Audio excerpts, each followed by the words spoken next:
Tollywood accept చేస్తోంది, కానీ మీరు ఒక జీవోని తీసుకురండి ఈ విషయం పైన. జీవో దేనికి?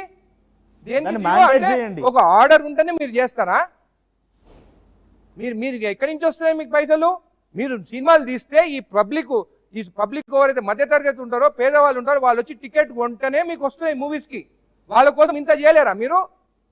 ఎందుకు మాట్లాడతలేరు? చేసుకుంటే తప్పేముంది? దానికి రూలే కావాలా మీకు? రూల్ ఉంటేనే చేస్తారా?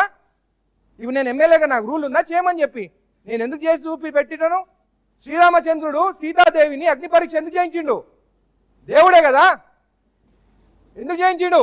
ఆయన ప్రజలకు తెలవాలి మేము కరెక్ట్ ఉన్నాము, ప్రజల గురించి, ఆయన పాలించే రాజ్యం గురించి, దానికోసం చేపించి అందరికి చూడాలి తెలవాలని చేపించిండు. శ్రీరామచంద్రుడు కన్నా పెద్దవాళ్ళు వీళ్ళంతా. రూల్ ఉండేనా? అప్పుడు ఆర్డర్ ఇస్తేనే చేసిందా సీతాదేవి గారు? పబ్లిక్ కోసం చేసిన, ప్రజల అవేర్నెస్ కోసమే చేస్తాను. రుద్రెడ్డి గారు వాళ్ళు డ్రగ్ టెస్ట్ చేసుకోవాలి, మ్యాండేట్, అది తప్పేముంది? శ్రీరామచంద్రుడితో పోలుస్తున్నారు కదా,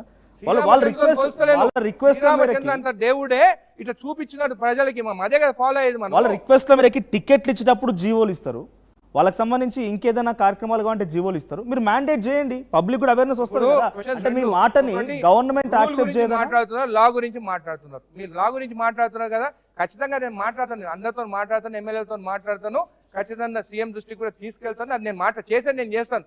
కానీ రూల్ వస్తేనే చేస్తామనే పదం ఎందుకు వస్తుంది అక్కడ? భయం దేనికి? టెస్ట్ చేసుకునే దానికి వాళ్ళకి భయం ఎందుకు?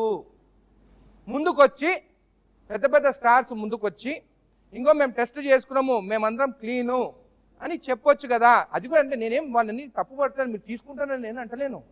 మనం చూసి చాలా మంది ఫాలో అవుతారు.